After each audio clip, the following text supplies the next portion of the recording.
नमस्कार. श्रीगोंदा नगर परिषदेची सार्वत्रिक निवडणुकीचं मतदान उद्या सकाळपासून सुरू होतं आहे. मी शहरातल्या सगळ्या नागरिकांना आपल्या माध्यमातून आवाहन करणार आहे की निर्भयपणे मतदानाला बाहेर पडा. श्रीगोंदा शहरामध्ये नगर परिषद स्थापन होऊन 35 वर्ष झाले. साधा पिण्याच्या पाण्याचा प्रश्न देखील आत्तापर्यंत सत्तेत असणाऱ्या सत्ताधाऱ्यांना कधीच मार्गी लावता आलेला नाही. खरं तर 1 एप्रिल 2014ला घोषणा केली गेली होती की श्रीगोंदा नगर परिषद ही पिण्याच्या पाण्याच्या बाबतीत सगळ्यात श्रीमंत नगर परिषद असेल, 5व्या मजल्यापर्यंत पाणी जाईल, अशा प्रकारची घोषणा माजी मंत्री बबनराव पाचपुते यांनी केलेली होती. खरं तर त्या गोष्टीला 11.5 वर्ष झालेत. आज देखील पिण्याचं स्वच्छ आणि शुद्ध पाणी श्रीगोंद्यातल्या नागरिकांना मिळत नाही. रोज 10,000 जारचं पाणी लोक विकत घेत आहेत. करोडो रुपयाचा खर्च 5 वर्षामध्ये या ठिकाणी श्रीगोंदा शहरातल्या नागरिकांना खिशातून मोजावा लागतो आहे आणि पाणीपट्टी वेगळ्या पद्धतीने भरावं लागते. साधा मूलभूत असणारा आमचा अधिकार आहे पिण्याचं पाणी, ही सुद्धा 35 वर्षाचं आयुष्य झालेली नगर परिषद आम्हाला देऊ शकलेली नाही. आणि म्हणून खऱ्या अर्थानं या निवडणुकीत पॅनल उभं करत असताना या शहराचा सर्वांगीण विकास तर दूरच राहिला, परंतु पिण्याचं पाणी मिळालं नाही. आणि मग बाकीच्या मूलभूत सुविधा जे आहेत, रस्ते हा आमचा अधिकार आहे, स्वच्छता हा नागरिकांचा अधिकार आहे. या सगळ्या गोष्टींसाठी आम्ही कर भरतो. त्या ठिकाणी ज्येष्ठ नागरिकांसाठी त्या चांगल्या प्रकारचं जॉगिंग ट्रॅक असला पाहिजे, त्यांना फिरण्यासाठीचं मैदान असलं पाहिजे, लहान मुलांसाठी खेळाची मैदानं असली पाहिजे, आरोग्याच्या सुविधा असल्या पाहिजे. याच्यातली कुठलीही सुविधा या ठिकाणी या नगर परिषदेच्या माध्यमातून दिली जात नाही. आणि म्हणून मतदारांना माझं नम्रपणानं आव्हान आहे की निवडणूक 5 वर्षातून एकदा होते, ही तर 7 वर्षानं होते, परंतु 5 वर्षातून एकदा निवडणूक होत असताना, मतदान करत असताना, अत्यंत निर्भयपणानं मतदान करत असतानाच कोण योग्य उमेदवार आहेत, कोण या शहराचा चेहरामोहरा बदलू शकतात, कोणता पक्ष या ठिकाणी या शहराच्या विकासाच्या बाबतीत अत्यंत चांगल्या प्रकारची भूमिका पार पाडू शकतो, याचा विचार करून मतदान केलं पाहिजे. आणि ते मतदान करत असताना माझं मतदारांना आव्हान अशाच प्रकारचं आहे.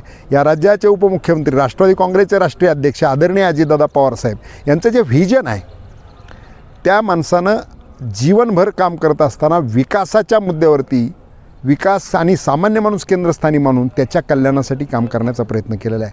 आणि त्यांचं आव्हान आहे, नगरपालिकेच्या निवडणुकीच्या निमित्तानं ते सरळपणानं सांगतात, स्वच्छ, सुंदर आणि हरित शहर बनवायचं असेल आणि नागरिकांना त्यांच्या हक्काच्या सगळ्या सुविधा द्यायच्या असतील तर राष्ट्रवादी काँग्रेसच्या घड्याळाच्या समोरचं बटन दाबा, हे अजितदादा सांगतायत. आणि त्यांच्या संकल्पनेत त्या ठिकाणी सत्तेत कोण लोक असावेत, कसे लोक असावेत, त्या संकल्पनेप्रमाणेच पॅनल देण्याचा आम्ही प्रयत्न केलेला आहे. नगराध्यक्षपदासाठी उमेदवार ज्योतिताई सुधीर खेडकर यांना आम्ही उमेदवारी दिली. त्या MA BEd आहेत, अत्यंत धाडशी महिला, अत्यंत सेवाभिवृत्ती असणारी महिला या ठिकाणी या नगर परिषदेच्या निवडणुकीच्या निमित्तानं नगराध्यक्षपदासाठी आम्ही उभ्या केलेल्या आहेत. त्यांचा विकासाचा दृष्टिकोन खूप चांगला आहे आणि त्यांच्या इतकं प्रभावीपणानं प्रत्येक प्रभागामध्ये मतदारांना विनंती करण्यासाठी, आव्हान करण्यासाठी कुठलाही उमेदवार पोहोचलेला नाही. अत्यंत ॲक्टिव्ह असणाऱ्या उमेदवार, विकासाचा दृष्टिकोन असणाऱ्या उमेदवार या निवडणुकीच्या निमित्तानं नगराध्यक्षपदाच्या दिल्यात. आणि त्याचबरोबर आम्ही खाली देखील उमेदवार देत असताना उच्च शिक्षित उमेदवार दिलेत. आणि जे उमेदवार उद्याच्या कालखंडामध्ये या नगर परिषदेत काम करत असताना भ्रष्टाचार मुक्त कारभार कसा होईल, भयमुक्त कारभार कशा पद्धतीने होईल, याच्यासाठीचे चांगले उमेदवार आम्ही देण्याचा निश्चितपणानं प्रयत्न केलेला आहे.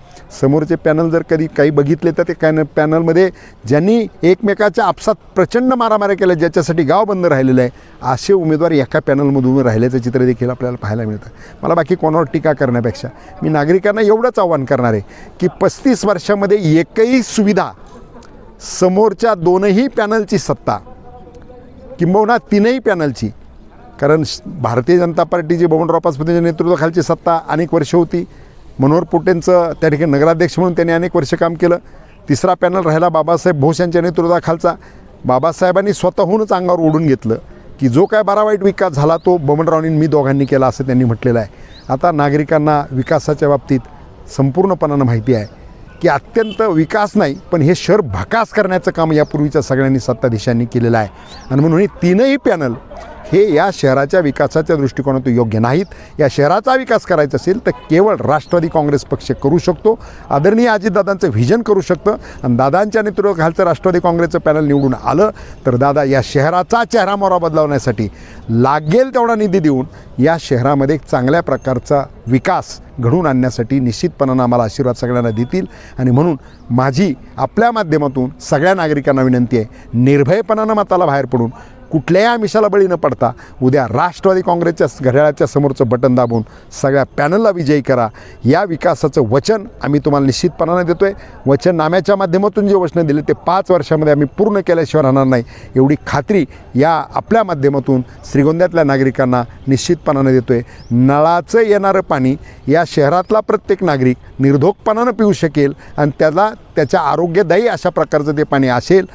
ह्याच्याबरोबरच विकासाचे आम्ही वचननाम्यात दिलेल्या सगळ्या गोष्टी राबवण्यास आम्ही कटिबद्ध आहोत। अशाच प्रकारचं या ठिकाणी वचन आपल्या माध्यमातून नागरिकांना देतो। सगळ्यांनी मात्र उद्या मतदानाला बाहेर पडून राष्ट्रवादी काँग्रेसच्या घड्याळाला मतदान करावं अशा प्रकारची विनंती करतो। धन्यवाद।